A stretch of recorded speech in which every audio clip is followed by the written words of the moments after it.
예수님께서 말씀하셨습니다. 어떤 사람에게 두 아들이 있었다. 그런데 작은 아들이 아버지에게 말했다.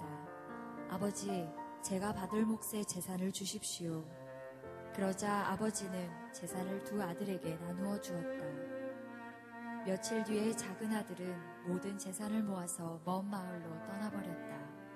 거기서 그는 방탕한 생활을 하다가 재산을 다 날려버렸다. 모든 것을 다 써버렸을 때 그 마을에 큰 흉년이 들었다. 그래서 그는 아주 가난하게 되었다. 그는 그 마을에 사는 한 사람에게 가서 거부살이를 하였다. 집주인은 그를 들판으로 보내 돼지를 치게 하였다. 그는 돼지가 먹는 쥐엄나무 열매를 먹어 배를 채우고 싶은 마음이 간절했다. 그러나 주는 사람이 없었다. 그제서야 그는 제정신이 들어 말했다.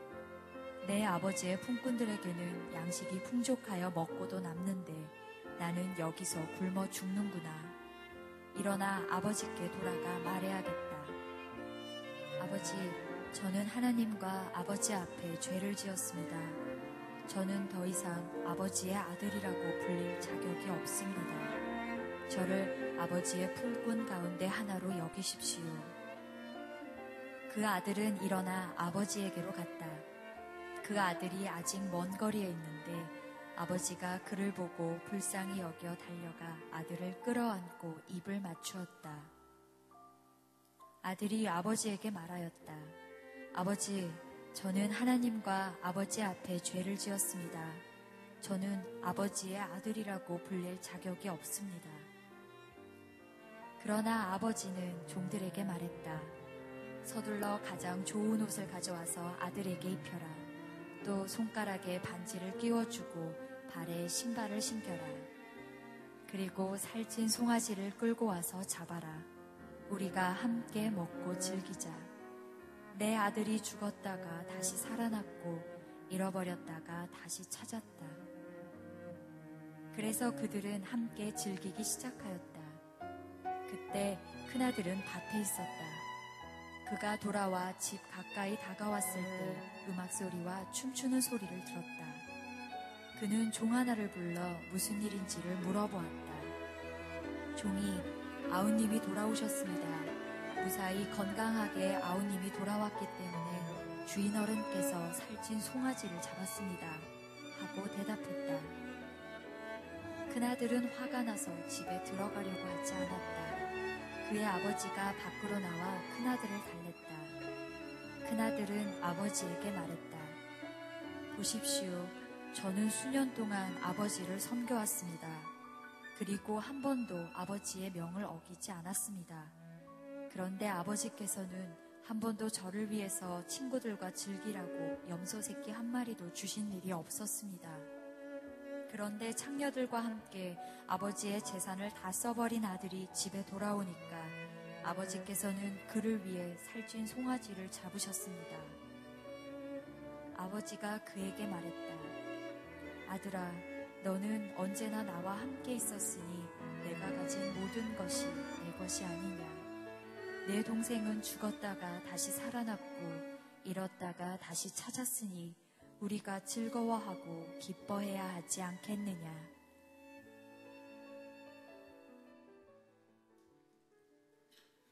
우리 다시 한번 하나님 앞에 영광과 감사의 박수 올려드리도록 하겠습니다. 주일 2부 예배 오신 여러분들 주의 이름으로 환영하고 축복합니다. 오늘 하나님의 말씀을 통해서 예배를 통해서 여러분에게 성령 충만한 하나님의 선물이 임해오게 되기를 바랍니다. 자, 가슴에 손을 얹고 믿음을 고백하고 오늘 하나님 말씀 듣겠습니다. 따라해 주시면 감사하겠습니다. 하나님은 나를 사랑하십니다. 나는 그 사랑 안에 있습니다. 하나님 오늘 나에게 말씀하실 것입니다. 그 말씀에 능력이 있습니다. 그 말씀에 생명이 있습니다.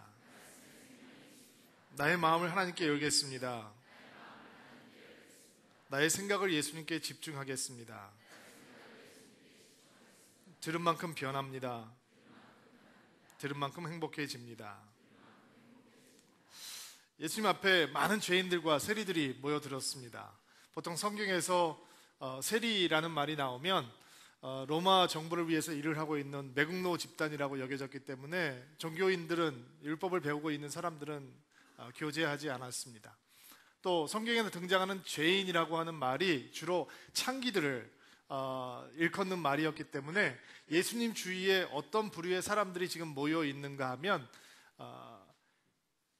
사람들이 함께 교제하기 원하지 않는 더러운 부류의 사람들과 매국노 부류의 사람들이 모여들기 시작했습니다. 그리고 예수님께서는 그들에게 설교를 하실 뿐만 아니라 그들과 함께 교제하시고 먹고 마시고 즐거워하고 계셨습니다. 그때 예수님의 그런 모습을 보았던 바리새파 사람들과 율법학자들이 예수님에 대해서 이렇게 수군거리기 시작합니다. 어떻게 이런 사람들하고까지 교제를 할 수 있냐? 어떻게 이런 사람들하고 같이 밥을 먹으면서 즐거워하면서 얘기를 하고 하나님을 논할 수 있냐라는 것으로 사람들의 마음을 어려워지기 시작했던 것 같습니다. 근데 바리새파 사람들 같은 종교인들은 하나님에 대해서는 많은 지식을 가지고 있었는데 정말 하나님을 모르는 사람들이었습니다. 하나님의 마음을 모르니까 왜 예수님이 그런 죄인들과 함께 해야 되는지 전혀 이해할 수가 없는 것이죠. 예수님께서 자기들과 같은 종교인들과 함께 어울리고 아부하고 깊은 교제를 가져야 예수님도 좋고 자기네들도 좋은 건데, 예수님께서는 그들에게는 관심이 없고 이렇게 힘들고 어려운 사람들, 더러운 사람들, 불결한 사람들하고 같이 어울리니 이게 어떻게 랍비가 할 일이냐라고 비난을 했던 것 같습니다. 근데 예수님께서는 그런 바리새파 사람들에게 하나님이 정말로 어떤 분이신지, 하나님의 마음이 어떤 것인지 가르쳐 주기 위해서 세 가지 비유를 말씀하시는데, 그 비유의 내용이 누가복음 15장에 나와 있는 내용입니다. 첫 번째 비유는 여러분도 잘 아시는 99마리의 양을 뒤로 남겨두고 길 잃은 한 마리의 어린 양을 찾아 나서는 목자의 비유입니다. 99마리의 양이 있는데도 불구하고 길을 잃은 한 마리 양을 찾기 위해서 선한 목자가 바깥으로 나가서 굉장히 수고해서 그 양을 찾아오게 되는 비유죠. 두 번째는 10개의 동전을 가지고 있던 여인이 한 개의 동전을 잊어버리게 되는데 그 동전을 찾기 위해서 불을 밝혀놓고 열심히 찾는 모습을 보여줍니다. 그렇게 간절한 모습으로 잃어버린 자를 찾으시는 하나님의 마음을 보여주기를 원하셨던 것이었습니다. 세 번째 비유는 우리가 흔히 돌아온 탕자의 비유라고 하는 이야기, 우리가 읽은 본문의 이야기입니다. 오늘 이 비유를 통해서 하나님의 마음, 아버지의 마음을 한번 배워보려고 합니다. 오늘 여러분 그 마음 받고 돌아가셔야 됩니다. 아멘.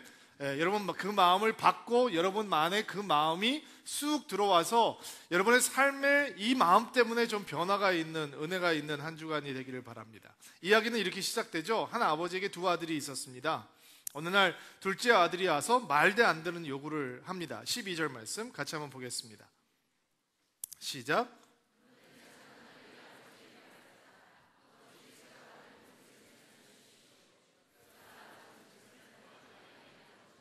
작은 아들은 자신의 유산을 분배해 달라고 요구합니다.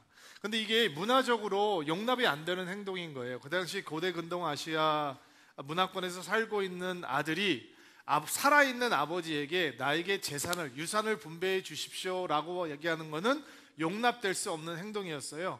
페르나적인 행동이라는 것이죠. 나는 차라리 당신이 죽어버리는 게 좋습니다 라고 얘기하는 것이 아들이 아버지에게 할 수 없는 일이듯이, 아버지가 살아계신데 나에게 유산을 나누어 주십시오 라고 얘기하는 것은 정말로 나쁜 아들, 아니 아들로서는 도저히 상상할 수 없는 일이었다고 합니다.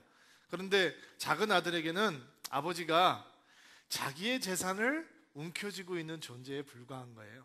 아니 아버지만 없으면, 혹은 아버지가 나에게 돈만 나눠주면 내가 세상에 나가서 좀 재밌게 살 수 있는데, 폼나게 입고 싶은 거, 먹고 싶은 거, 누리고 싶은 거 다 살 수 있는데, 아버지가 너무 건강하셔가지고 내가 저 아버지 어떻게 될 때까지 기다리기까지는 내 젊음 다 해버리고 놀고 싶을 때 놀 수 없는 몸이 되어버리겠다. 차라리 이럴 바에는 아버지한테 내가 가지고 싶은 거 다 요구하고 내가 내 마음대로 살고 싶다라고 하는 마음이 있었던 것 같습니다.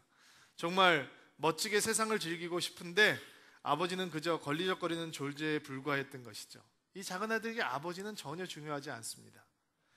자신의 유산을 요구하는 작은 아들 앞에서 아버지의 마음은 깨어집니다.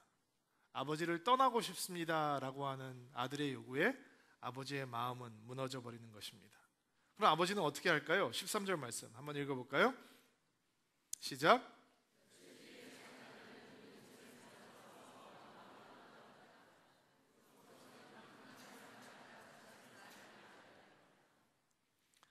아버지의 재산을 두 아들에게 물려주고 재산을 받은 작은 아들은 모든 것을 다 현금화하는 거죠. 땅을 가지고 놀러 갈 수는 없잖아요. 둘째 아들이 받을 수 있는 유산의 목은 몇 퍼센트인지 아세요? 3분의 1이에요. 사람이 받을 수 있는 것은 3분의 1인 거예요.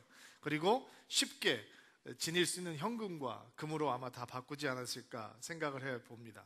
그가 사업을 위해서 떠나는 것도 아니고 더 큰 투자를 위해서, 더 큰 넓은 물로 더 넓은 세상으로 나가기 위해서 가는 것이 아니라 그는 오직 한 가지 목적을 위해서 아버지를 떠나갑니다.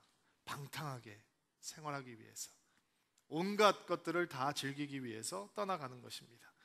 돈이 많이 있을 때는 이 아들의 삶 가운데 주변에 사람들이 많이 있었을 겁니다. 세상이라는 것이 그런 겁니다. 돈 잘 쓸 때는 주변에 사람들이 모여듭니다. 제가 아는 어느 집사님께서 사업을 크게 하시다가 이 부도를 경험해서 망하신 분이 있는데, 그분이 그의 삶을 조명하면서 이렇게 얘기하더라고요. 목사님, 제가 사업을 잘하고 돈을 잘 벌 때는 사람들이 만나자고 얘기를 안 해도 항상 주변에 사람들이 있었다는 거예요. 그리고 자기는 이렇게 얘기했대요. 인맥을 쌓아가는데 도사다. 내 인맥은 거미줄이다 라고 얘기를 했다는 거예요. 근데 상업이 망했어요. 그랬더니 매일 만나자고 전화 오는 사람이 전화 한 통 안 오더래요. 자기가 문자를 보내도 문자에 답신도 안 해주더래요. 세상이 이런 거죠. 제가 아는 분이 공직에 계시는 분이 있었는데 공직에서 물러나게 되셨어요. 근데 일주일에 전화가 한 통도 안 오더래요. 그래서 저하고 만나자고 전화가 왔어요. 점심을 먹으려고 만나갔는데 점심 먹기 하루 전날 그분이 공직에 복귀한다라고 하는 소문이 퍼지기 시작했어요. 점심을 먹는데 대화를 못 하겠는 거예요. 5분마다 10분마다 한 통씩 전화가 오는 거예요. 근데 너무 이상하죠. 사람이 뭐라 그러냐면, 목사님, 전화가 안 올 때는 서운하고 외롭고 힘들고 괘씸했는데 그 사람들이 다시 전화가 오기 시작하는데 그게 어떤 전화인지도 알면서 좋아지더래요. 사람이 그런 거죠. 아버지의 집을 떠나서 폼나게 살았습니다. 멋지게. 그런데 돈을 다 써버리기 시작합니다. 좋지 않은 일에 다 탕진해 버립니다. 그리고 엎친 데 덮친 격으로 흉년까지 들었습니다. 그리고 이 아들이 생존을 하기 위해서 이방 땅에서 직업을 하나 선택을 하는데, 아르바이트를 하는데, 어떤 아르바이트냐면 돼지를 치는 아르바이트입니다. 유대인들은 돼지를 불결한 짐승으로 생각을 했습니다. 그래서 돼지를 치는 일은 하나님을 사랑하는 사람들은 하지 않아야 될 일이라고 생각을 했습니다. 그런데 그가 선택한 직업은 돼지를 치는 일이었습니다. 그리고 돼지의 사료를 먹고 배를 채우고 싶은데 그것도 주는 사람이 없었다라고 성경은 이야기하고 있죠. 근데 그의 마음 가운데 갑자기 다른 생각이 들어오기 시작합니다. 너무 고생을 하다 보니까 다른 생각이 나는 거죠. 17절 말씀부터 19절 말씀까지 한번 읽어보시겠어요? 시작.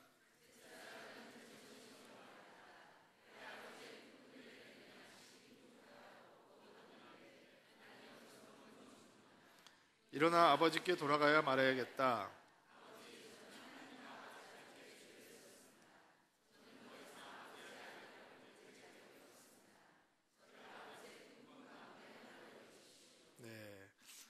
보통 우리가 탕자의 비유를 얘기할 때, 탕자가 돌아온다 얘기할 때, 탕자가 나가서 철없이 살다가 갑자기 돈 떨어지고 배고프고 고생하니까 정신이 번쩍 나서 아버지한테 가서 잘못했습니다, 납작 엎드리고 회개하고 결국 하나님의 품으로 돌아갔다라는 이야기로 이해하기가 쉽잖아요. 그런데 이번 주에 설교 준비하면서 이 말씀을 묵상하면서 그게 아닌데? 라는 생각이 들었어요. 왜냐하면 여기에 등장하는 하늘과 아버지께 죄를 지었습니다 라고 하는 표현은 회개의 표현이라기보다는 너무 똑똑한 표현이에요. 무슨 말인가 하면 이 표현이 바로가 하나님의 심판을 막 받으면서 이집트에 재앙이 임해왔을 때 모세 앞에서 썼던 표현이에요. 그리고 지금 이 비유가 죄인들한테 들려주고 있는 비유가 아니란 말이죠.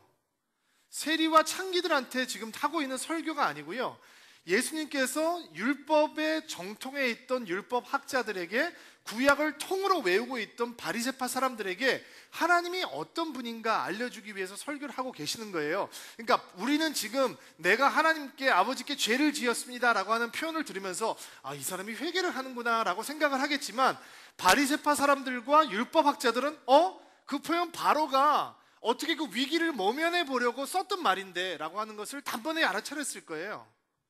지금 이 아들이 제정신이 들었다라고 성경은 얘기하잖아요. 이게 무슨 표현이냐면 그가 똑똑해졌다라는 표현이에요.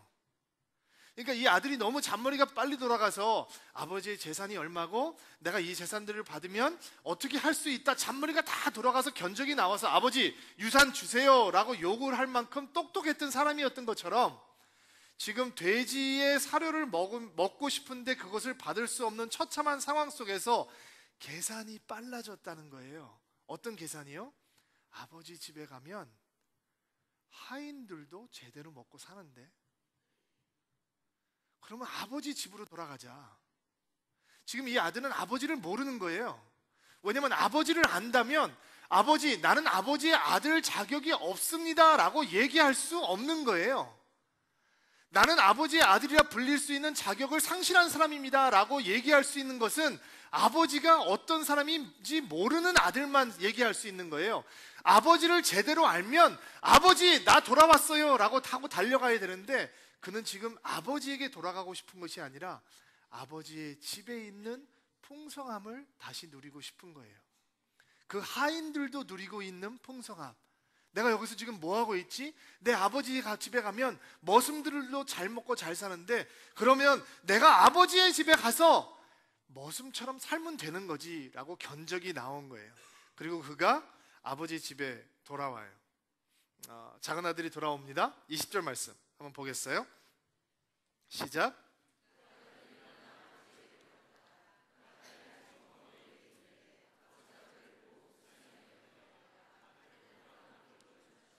아들이 아직 먼 거리에 있는데, 아버지가 눈도 어두워졌으셨을 텐데,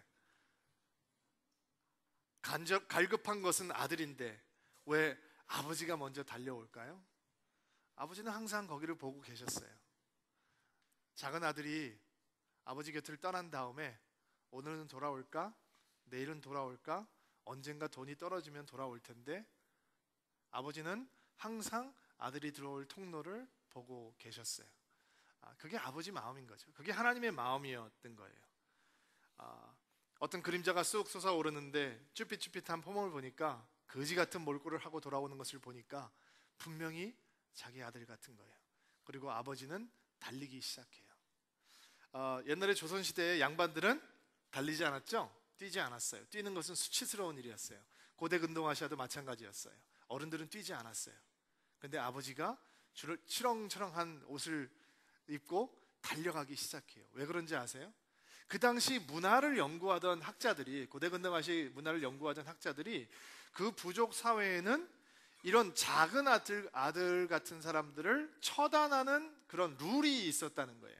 어떤 룰이냐면, 그 당시에 이렇게 아버지에게 몰상식적으로 행동하고 페르나적인 행동을 하는 사람들은 그 가족의 동의 없이 그 사회로부터 격리시킬 수 있었다는 거예요. 그것을 단호하게 처단해서 그런 페르나적인 행동이 그들 마을에, 그들 사회에 정착하지 못하도록 추방할 수 있었다는 것이죠. 그럼 이 작은 아들 같은 사람이 추방을 당한 다음에 다시 그 사회로 돌아오기 위해서는 정결 의식을 행해야 된다는 거예요. 다시 사회로 받아주는 의식을 행해야 되는데, 이 의식 자체가 너무 수치스럽고 고통스러운 경험을 경험해야 된다. 그러니까 아주 홍군형을 내서 다시는 그렇게 하지 못하도록 만들어버리는 그런 사회적인 체계가 갖추어져 있다는 거예요. 근데 이런 페르나적인 사회로부터 격리당하고 추방당하는 사람들이 그냥 무조건적으로 사회 속으로 다시 들어올 수 있는 유일한 길은 피해를 입은 당사자가 무조건 용서를 선포해 주는 거란 말이에요. 지금 이 사건에서 피해자는 누구예요? 아버지예요. 아버지가 용서를 선포해 주면 이 작은 아들이 정결의식을 행하지 않고 들어올 수 있다는 거예요. 자, 멀리서 작은 아들이 보입니다. 아버지 마음속에는 어떤 생각이 있냐면 내가 빨리 가서 이 아들을 향해서 용서를 선포해 주지 않고 다른 사람이 먼저 보면 너 이 페르나 같은 놈, 너 잘못된 놈, 너 나쁜 놈, 너는 우리 사회 속으로 다시 들어올 자격이 없어 하는 순간 이 아들은 수치스러운 정결의식을 행해야 되고 자기 아들이 그것을 견뎌낼 수 있는 내공이 없다는 것을 아버지는 알고 있는 거죠. 그래서 체면을 무시하고 달려가는 거예요. 여러분 보셔야 돼요. 달려가면서 아들을 향해서 이 달려가는 아버지의 눈에는 눈물이 흐르고 있었을 것이고 그리고 그의 가슴은 두근거리기 시작했을 거예요. 내가 먼저 내 아들에게 다가가야 되는데. 성경에 보면 이런 말씀이 나와요. 진실한 사랑이란 하나님을 향한 우리의 사랑이 아니라 우리를 향한 하나님의 사랑입니다.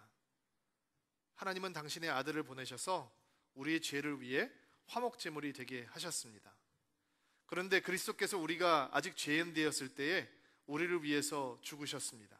이것으로써 하나님께서는 우리를 향한 그분의 사랑을 나타내셨습니다. 요한일서 로마서에 나오는 말씀, 무슨 말씀이냐면 하나님께서 우리를 향해서 달려오셨다는 거예요.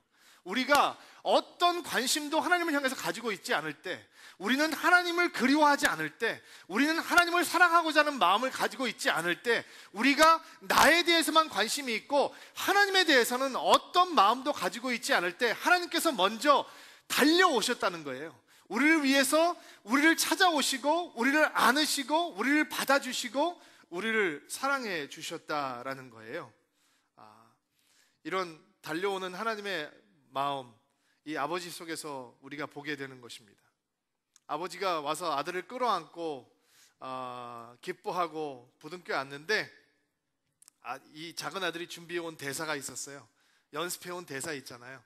여러분 크게 잘못했을 때 부모님한테 야단맞이가 뻔히 알 때 우리 준비해가는 대사가 있잖아요. 아들도 준비해온 대사가 있었어요. 나는 아버지의 아들 자격이 없습니다. 근데 아버지의 품 안에서 그 대사가 아무 의미가 없다는 것을 깨닫게 되는 것이죠. 그리고 평생 처음으로 이 둘째 아들은 아버지의 사랑에 자기 자신을 의탁하기 시작하는 것입니다. 22절부터 24절 말씀 같이 한번 볼까요? 읽어주세요. 시작.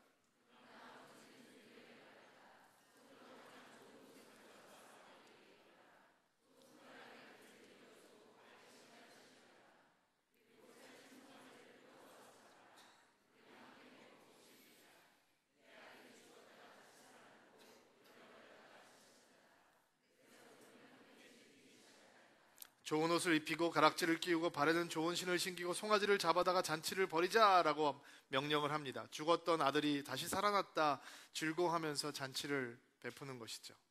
무조건적으로 용서를 하고 이 아들이 다시 나의 아들이다라고 하는 것을 만천하에 공포해주고 있는 것입니다.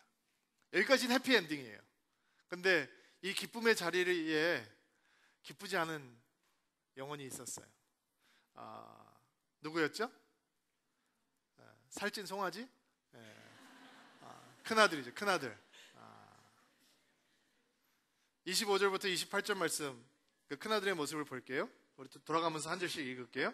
그때 큰아들은 밭에 있었다. 그가 돌아와 집 가까이 다가왔을 때 음악 소리와 춤추는 소리를 들었다. 종이 아우님이 돌아오셨습니다. 무사히 건강하게 아우님이 돌아왔기 때문에 주인 어른께서 살찐 송아지를 잡으셨습니다. 하고 대답했다.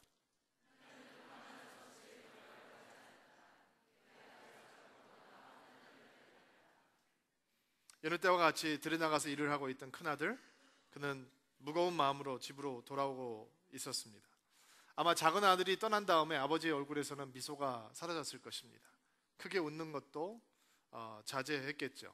좋은 아들이었다고 생각을 했으니까 항상 조심스럽게 아버지 옆에서 행동을 했을 것입니다. 근데 이 큰아들도 아버지의 마음을 모릅니다. 정말로 아버지의 마음을 알면 나가서 동생 찾아와야 되는데 왜 그가 그렇게 하지 않고 있느냐? 그는 동생을 향해서 경멸과 분노가 쌓여 있었습니다. 나쁜 놈, 아버지의 마음을 아프게 한 놈, 방탕하게 사는 더러운 놈이라고 하는 생각이 있었을 것입니다. 나는 그렇지 않은데. 작은 아들이 돌아와서 잔치가 벌어졌는데 기뻐하지 않습니다. 화가 나서 아예 들어가지 않겠다고 합니다. 그러자 아버지가 나오죠. 그 마음을 달래려고 합니다. 아버지의 마음이 큰아들에게 전해지지 않고 있기 때문에 자신의 분노와 자신의 불만을 토해내기 시작합니다. 큰아들의 분노는 어떤 것입니까? 큰아들은 아버지에게 말했다. 보십시오, 저는 수년 동안 아버지를 섬겨왔습니다. 그리고 한 번도 아버지의 명을 어기지 않았습니다. 그런데 아버지께서는 한 번도 저를 위해서 친구들과 즐기라고 염소 새끼 한 마리 주신 적이 없습니다. 그런데 창녀들과 함께 아버지의 재산을 다 써버린 아들이 집에 돌아오니까 아버지께서는 그를 위해 살찐 송아지를 잡으셨습니다.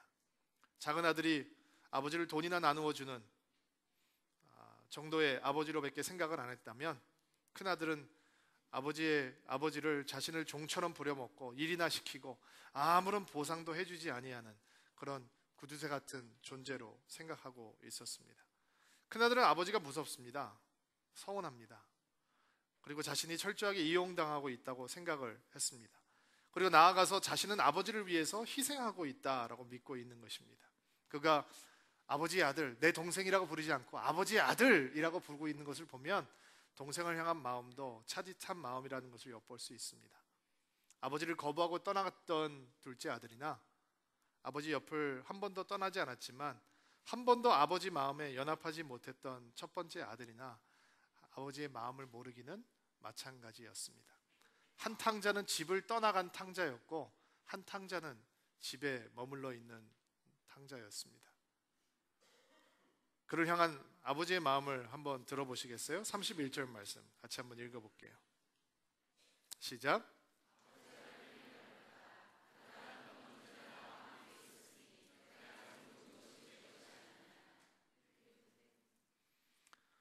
아버지의 모든 것이, 내가 가지고 있는 모든 것이 너의 것이냐라고 하는 아버지의 말.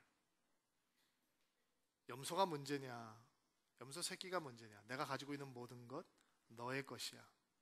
한 번도 너의 것이 아닌 적이 없어. 12절 말씀에 보니까 재산을 두 아들에게 나누어 줬다고 그랬죠. 그러나 큰아들의 마음은 너무 강팍해져 있어서 아버지의 마음을 너무 모르니까 받고서도 좋은 줄 모르고 있었습니다. 그리고 그는 끝없이 불만하고 비교하고 아버지의 품을 경험하지 못하고 있었던 것이죠. 아버지가 큰아들에게 얘기하는 것입니다. 나의 품으로 들어오라. 그리고 이제 나의 사랑의 풍성함을 누려라. 내가 가지고 있는 것은 다 너의 것이다 라고 하는 것입니다. 하나님은 여러분에게 어떤 분이십니까? 혹시 하나님께서 재미있게 살려고 하는데 눈을 크게 뜨고 구석구석 감시하는 도덕 선생님 같은 존재 아닙니까? 하나님은 여러분에게 어떤 분이십니까? 작은 아들이 아버지에게 유산을 요구하는 것처럼 그냥 뭔가 내 필요할 때 나에게 무엇을 던져주는 분이십니까? 돈이 필요하면 돈, 건강이 필요하면 건강, 마음의 평강이 필요하면 평강, 그냥 내가 이 세상에 행복하게 살 수 있는 것을 주시는 로또 복권 같은 분이 하나님이십니까? 혹시 숨이 맑기 결처럼 우리들에게 많은 것을 요구하고 있는, 그리고 우리에게 희생을 요구하는 농장 주인 같은 하나님이 여러분의 하나님은 아닙니까? 뭔가 끊임없이 나에게 요구해가는, 뺏어가려고 하는 하나님이라고 생각하지는 않습니까? 그래서 여러분의 시간과 여러분의 재물을 하나님을 위해서 쓰기에 주저하는 것 아닙니까? 오늘 여러분은 하나님을 보셔야 됩니다. 하나님의 마음을 보셔야 되는 것입니다. 이 이야기의 주인공은 탕자가 아닙니다. 첫째 아들도 아닙니다. 이 이야기의 주인공은 하나님입니다. 하나님의 마음을 보여주기 위해서 이 비유를 말씀하고 계시는 것입니다. 여러분, 우리를 향한 하나님의 마음이 무엇입니까? 아들을 향한, 딸을 향한 하나님의 마음이 무엇입니까? 친해지고 싶다라는 것입니다. 아버지께서 원하시는 것은 아들과 친밀해지는 것입니다. 아들이 일 많이 해주는 것을 하나님께서 원하시는 것이 아니죠. 아들이 그냥 집에만 머물러 있는 것을 하나님께서 원하시는 것이 아닙니다. 하나님께서는 아들과 친밀해지는 것을 원하시고 계신다라는 것입니다. 믿음이라고 하는 것은 적당히 종교적이고 절묘하게 세상적인 것을 융합해가는 과정이 아닙니다. 믿음은 하나님과 친해지는 것입니다. 그것이 하나님의 소원입니다. 작은 아들은 아버지로부터 독립을 하면 행복해질 거라고 생각을 했습니다. 그러나 우리는 독립을 통해서 기쁨을 배우는 존재가 아니라 연합을 통해서, 의존을 통해서, 친밀을 통해서 기쁨을 배우는 존재입니다. 여러분, 우리는 하나님께서 나누어 주신 축복으로 굉장히 만족합니다. 그러나 축복만으로 만족하시면 안 됩니다. 하나님 때문에 만족하셔야 됩니다. 하나님의 축복만을 사모하시면 안 됩니다. 축복을 주시는 분을 사모해야 하는 것입니다. 교회와만 친해지시면 안 됩니다. 믿는 사람들하고만 친해지시면 안 됩니다. 목사들하고만 친해진다고 여러분이 하나님과 친해지는 것이 아닙니다. 믿음의 목표는 하나님과 친해지는 것입니다. 여러분, 아버지는요, 자식이 딴 사람에게 마음을 뺏기면 당황해야 하는 겁니다. 알고 계세요? 저희 딸이 남자친구가 있습니다. 키가 190이에요. 그리고 2부 예배 때 가끔 뒤에 와서 이제 예배를 드려요. 근데 제가 이제 제 딸이니까 설교하기 전에 예배 잘 드린다, 뒤에 가서 감시를 좀 해요. 뒤에 가서 이렇게 성도들한테 인사하는 척 하면서 쳐다보죠. 곁눈질로 계속 쳐다보는데, 찬양도 열심히 안 하면서 저희 교회 이렇게 덥지 않잖아요. 어떤 분들은 춥다고 얘기하는데, 올 여름에 좀 덥긴 더웠지만 자기 남자친구한테 이렇게 부채질을 해주는 거예요. 예배를 드리면서. 나한테는 한 번도 그런 적 없는데, 어떤 희생도 아빠를 위해서는 안 한다고 저는 생각하고 있는데, 제가 그래서 그걸 보면서 너무 깜짝 놀랐어요. 너무 당황스럽더라고요. 근데 저는 육신의 아버지이기 때문에 때가 되면 그 딸이 다른 남자에게 마음을 뺏기게 될 것이고, 그 남자를 저보다 더 깊이 사랑하게 될 것이고, 또 자기 목숨보다 사랑하는 자기의 가정을 꾸미게 됐다라고 있는 걸 알고 있죠. 근데 하나님과의 관계에서는 여러분이 다른 것에 더 집중을 하면 하나님은 당황하세요. 하나님과 친해야 되는데 그냥 교회 사람들만 하면 친하고, 하나님과 친해야 되는데 다른 것들과 더 친해지고, 하나님은 당황하세요.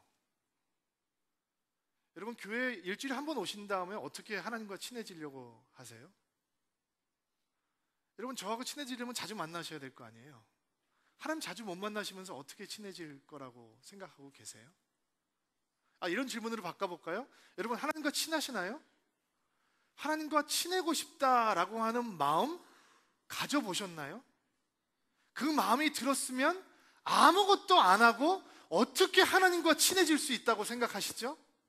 아니, 골프를 쳐도 연습을 안 하면 핸디가 줄어가지 않는데, 눈에 보이지는 않는 하나님을 만나서 친해진다고 마음을 갖고 있으면 일주일에 교회 1시간, 그것도 20분은 졸고 앉아 계신 다음에 어떻게 하나님과 친해진다고 생각하세요?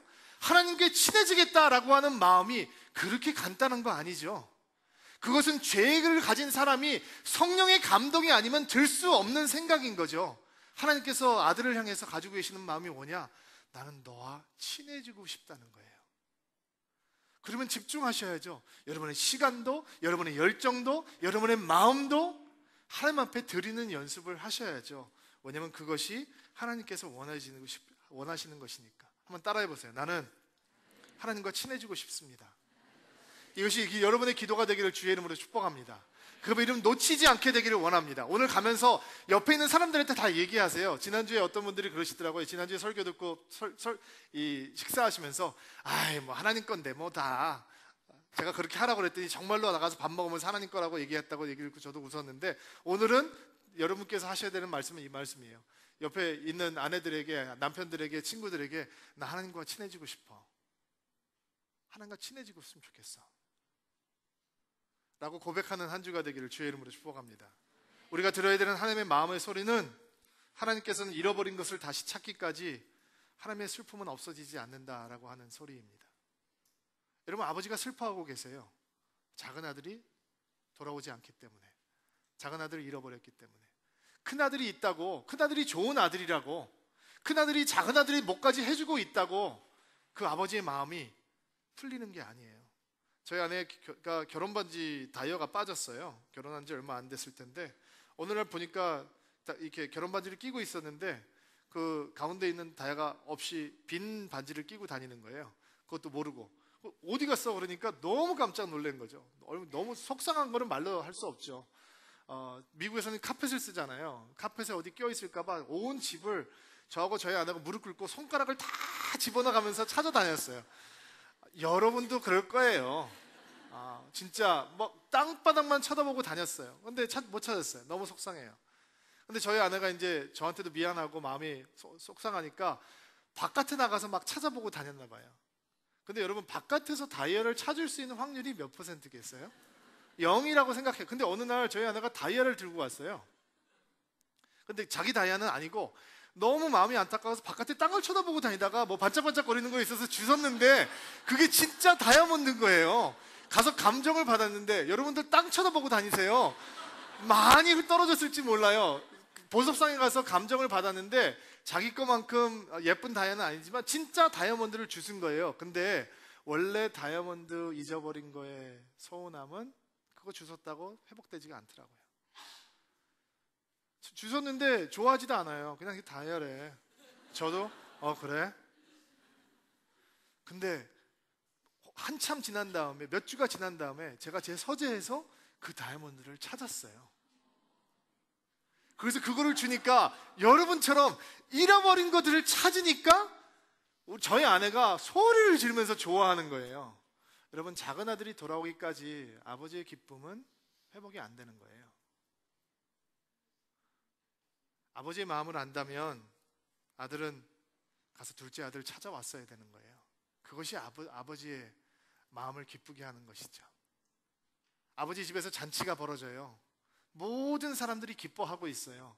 근데 정작 큰아들은 기뻐하지 못해요. 왜요? 아버지의 슬픔을 모르거든요. 여러분, 우리가 왜 전도해야 돼요? 여호서 목사하고 신도현 목사가 욕심이 많아서 더 교회 크게 키우기 위해서 전도해야 되는 거예요? 아니에요. 하나님이 슬퍼하시기 때문에 전도하는 거예요. 여러분, 왜 우리가 선교해야 돼요? 선교사를 파송하고 왜 교회 돈이 남아 돌아서요? 돈이 쓸 데가 없어서요? 그렇지 않죠. 하나님께서 눈물 흘리고 계시기 때문에 선교하는 거예요. 하나님의 슬픔을 아는 사람만이 잃어버린 것을 찾은 기쁨에 동참할 수 있는 거예요. 이번 주 여러분들 생각하면서 이런 기도를 했습니다. 하나님, 서울 드림교회 드림인들이 하나님의 눈물을 흘릴 수 있는 성도가 되게 도와주옵소서. 왜냐하면 눈물을 흘린 사람만 잔치의 기쁨에 동참할 수 있기 때문입니다. 우리는 하나님의 슬픔을 기쁨으로 바꾸어 드리기 위해서 열심히 땀 흘려 가야 하는 존재인 것입니다. 잃어버린 것을 다시 찾는 기쁨, 그것을 누리는 것은 하나님의 슬픔 가운데 동참할 수 있는 사람만이 누릴 수 있는 최고의 특권인 것을 잊지 않게 되기를 주의 이름으로 축복합니다. 여러분, 인생의 목적을 하나님과 친해지는 것으로 재정비하시기 바랍니다. 하나님의 머슴처럼 살지 마십시오. 자녀됨의 축복은 친밀하게 있는 것입니다. 하나님의 눈물을 배우시는 여러분들이 되기를 바랍니다. 하나님의 눈물을 웃음으로 바꾸어 드리는 드림이 되기를 주의 이름으로 축복합니다. 같이 한번 기도합시다.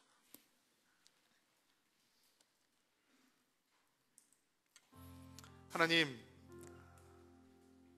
우리와 친해지고 싶다는 하나님의 러브레터를 오늘도 아멘으로 받기를 소원합니다. 우리 하나님과 친해지고 싶습니다. 하나님을 더 깊이 알고 더 깊이 열정적으로 사랑하는 존재가 되기를 원합니다. 주님, 도와주십시오. 하나님 슬픔 안에 동참함으로 하나님의 기쁨 가운데 하나님의 기쁨을 동참할 수 있는 저희들 될 수 있도록 하나님께서 은혜를 베풀어 주옵소서. 하나님, 주님 마음으로 돌아오기를 소망합니다. 그 하나님의 마음이 우리 가운데 임해오는 주일 되게 도와주옵소서. 예수님의 이름으로 기도하옵나이다.